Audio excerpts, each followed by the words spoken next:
అందరికీ అన్న నందమూరి తారక రామారావు గారి యొక్క 29వ వర్ధంతిని పురస్కరించుకొని మరి ప్రతి సంవత్సరం శ్రీపతి రాజేశ్వర్ గారి యొక్క ఆయన ఉండగా ఆయన రామారావు గారు శివైక్యమయ్యాక లింగైక్యమయ్యాక పరమ ప్రతిచ్చాక ఈ ఎన్టీఆర్ అమర్ జ్యోతి ర్యాలీ ఇక్కడ రసూల్పురా నుంచి అన్నగారి విగ్రహం నుంచి రామారావు గారి యొక్క ఘాట్ దాకా ప్రతి సంవత్సరం నిర్వహించడం జరుగుతుంది.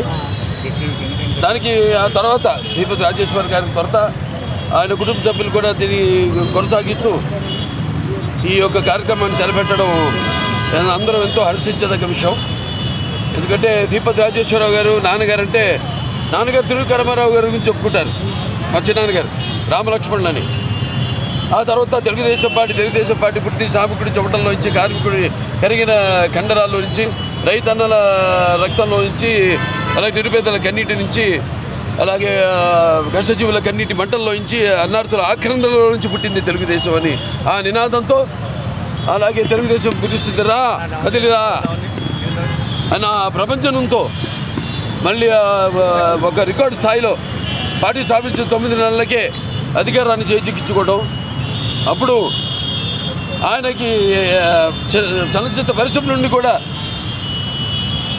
ఆయన ఆదరిస్తూ, ఆయన కొలుస్తూ దేవుడిగా ఆయన కూడా అన్నిట్లో సినిమాల్లో అయితేనేమి, ఆ తర్వాత రాజకీయ రంగ ప్రవేశం చేశాక కూడా అభిమానులు ఆనాడు కార్యకర్తలుగా మారి, ఆ తర్వాత మొత్తం రాష్ట్రం అంతా కూడా ఆయన ప్రపంచం ఆయన గాలి వీచి ఆనాడు తెలుగుదేశం పార్టీ అధికారంలోకి రావడం జరిగింది. అలాగే ఆ కుటుంబ సభ్యులు మరి ఆ కుటుంబ సభ్యులతో ఈరోజు మంది ఒక చాలా పెద్ద కుటుంబం. ఎన్టీ రామారావు ఇచ్చిన ఆస్తి మనకి తెలుగుదేశం పార్టీ అంటే కేవలం మా కుటుంబ సభ్యులు మా వరకు, లేకపోతే శ్రీపతి రాజేశ్వర కుటుంబ సభ్యులు మాత్రమే కాదు. ఒక కుటుంబ సభ్యులు అంటే వాళ్ళ యావత్ ఆంధ్ర తెలంగాణ రాష్ట్రాల్లో ఎక్కడ తెలుగు వాళ్ళు ఉన్నా అక్కడ తెలుగు వాళ్ళంతా కూడా మన కుటుంబ సభ్యులు. అంటే ఒక పెద్ద వసుదైక కుటుంబాన్ని మనకి ప్రసాదించిన మహానుభావుడు నందమూరి తారక రామారావు గారు. మరి ఆయన ఎన్టీఆర్ అంటే కేవలం నందమూరి తారక రామారావు గారు మాత్రమే కాదు, ఎన్నట్టే నటనాలయం, ఆయన ఇల్లు ఒక నటనాలయం, అందులో ఒక నటరాజు నరసింహుడు. టీ అంటే తారామండలంలోని తారకుడు, ధ్రువతారకుడు. ఆరంటే రాజర్షి, రారాజు, రాజకీయ దురంధర, యుగంధరుడు, రమణీయ, రమ్య, కమనీయ, సౌమ్య, గుణధాముడు. అందుకే ఆయన అందరి గుండెల్లో నిండుగా మెండుగా ఉండి నేను ఎప్పుడు మీకు అండగా ఉంటానని చెప్పి తెలుగుదేశం అనే ఒక కుటుంబానికి మనకి ప్రసాదించి ఇచ్చిన మహానుభావుడు నందమూరి తారక రామారావు. మరి ఆయన చూసుకుంటే అటు సినిమాల్లో అయితేనేమి, ఇటు రాజకీయాల్లో అయితేనేమి, ఏది చేసినా ఒక sensation. That is NTR. NTR అంటే నిరుపేదలకు ఆఖరి తెలిసిన అన్న ఆయనే. అలాగే జనం భవిష్యత్తుకి దారి చూపిన అమ్మ ఆయనే. అలాగే ఆయన ఆదరించిన ఆడపడుచులకి ఆర్థిక స్వాతంత్రం ఇచ్చిన అన్న కూడా ఎన్టీఆర్. మరి అటువంటి ఎన్టీ రామారావు గారిని అంటే దేశంలోనే అటువంటి విప్లవం తీసుకొచ్చే స్వాతంత్రం తర్వాత మనం చూసుకుంటే అటువంటి విప్లవం తీసుకొచ్చిన నాయకుడు ఎవ్వరూ లేరు. ఇవాళ ఏ ప్రభుత్వం అయినా సరే ఆయన ప్రవేశపెట్టిన పథకాలు ఎంతో సాహసోపేతమైనవి, ఎంతో ఉపయోగకరమైనవి, అలాగే ఎంతో సానుకూలమైనవి ప్రజలకి. ఎన్టీ రామారావు రాజకీయాలు రాకముందు వచ్చిన తర్వాత మరి ఆయన ప్రవేశపెట్టిన పథకాలు వాటిని అమలు చేసి ఇప్పటికి కూడా అందరూ కూడా అవే పథకాలని పేర్లు మార్చి వాటిని ప్రవేశపెట్టి అమలు చేస్తున్నారు. That is NTR. మరి నటుడుగా ఇక చెప్పాల్సిన లేదు. రాజకీయ రంగంలో కూడా ఆయన గురించి ఇక చెప్పడం అంటే ఆ సూర్యుడిని వేలెత్తి చూపించడమే అవుతుంది. That is NTR. ఆయన ముందుగా ఒక నటుడిగా ఆయన వారసత్వాన్ని ముందుకు తీసుకెళ్ళడం, అలాగే ఒక హిందూపూర్ ఎమ్మెల్యేగా 3వసారి నేను గెలవడం అది నా అదృష్టంగా భావిస్తున్నాను.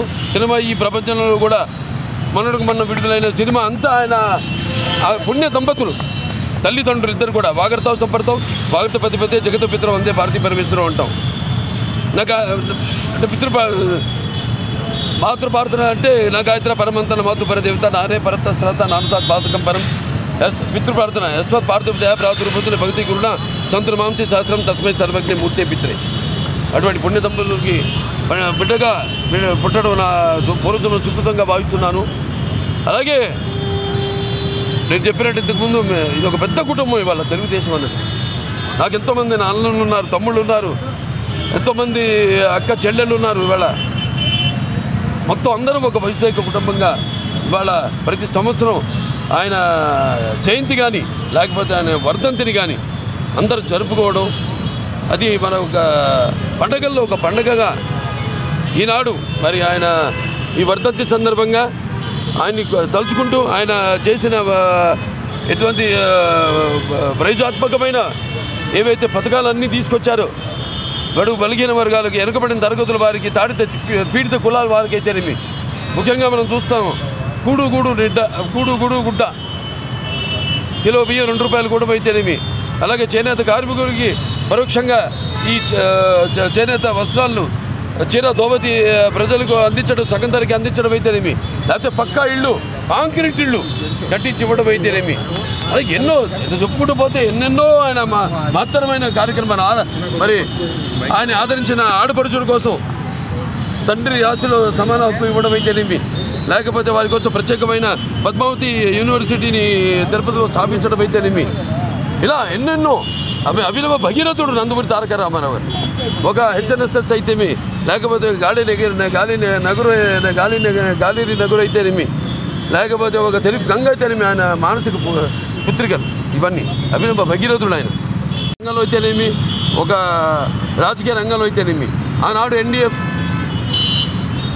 చైర్మన్గా ఉంటూ ఎన్నో విప్లవాత్మకమైన అక్కడ కేంద్ర ప్రభుత్వం చేత కూడా ఇక్కడ ఓడినా సరే దేశంలోనే ఎన్నో లక్షల కోట్ల మంది రైతులకు ఆయన ఎన్డీఎఫ్ ద్వారా రుణమాఫీ చేయించడం జరిగింది. అలాగే మండలాల ఏర్పాటు, అంతవరకు దూరంగా ఉన్న అధికారాన్ని కొన్ని మైళ్ళ తరబడి బడుగాపలు కాయాల్సిన ప్రజల వద్దకు పాలనంటూ ఆ రోజు 330 తాలూకాల్ని 1100 మండలాలుగా విభజించి ప్రజల వద్దకు పరిపాలన తీసుకొచ్చిన మహానుభావుడు నందమూరి తారక రామారావు. ఇక్కడ తెలంగాణలో అప్పుడు ఏదైతే 6 జియోని తీసుకొచ్చి స్థానికులకి వాళ్ళు ఏ ప్రాంతం వాళ్ళు అయితే ఆ ప్రాంతంలోనే వాళ్ళు ఉద్యోగం చేసుకునే వెసులుబాటు కల్పించిన మహానుభావుడు నందమూరి తారక రామారావు. అలాగే ఇక్కడ వెనకబడిన తరగతులు ఎవరికైతే అధికారంగా దూరంగా ఉన్నారో వాళ్ళందరికీ చేయూతనిచ్చి వాళ్ళని సగౌరవంగా తీసుకొచ్చి మైనారిటీలు కావచ్చు, లేకపోతే వెనకబడిన తరగతులు, బడుగు బలిగిన వర్గాలు, దాడిత పీడిత కులాలు అయితేనేమి, వాళ్ళందరినీ తీసుకొచ్చి అధికార పీఠం మీద కూర్చోబెట్టి వాడిని గౌరవించిన మహానుభావుడు నందమూరి తారక రామారావు. ఇంకా ఎంతో ఉంది. మనం ఆయన ఆశయాలను ముందుకు తీసుకెళ్ళాలి. ఆయనను స్ఫూర్తిగా తీసుకుని ముందు మన పార్టీని మనం బలపరుచుకుని ఆయన ఏవైతే ఆశయాలు ఉన్నాయో వాటిని ముందుకు తీసుకెళ్ళాలి అని ఆయన ఆశీస్సులు ఎల్లప్పుడూ మన మీద వెదజల్లాలని ఆ భగవంతుని మనస్ఫూర్తిగా కోరుకుంటూ ఆయనకి ఘన నివాళులు అర్పించుకుంటూ एनटीआर जब तक चांद और सूरज रहेगा, चांद और सूरज रहेगा, जब तक चांद और सूरज रहेगा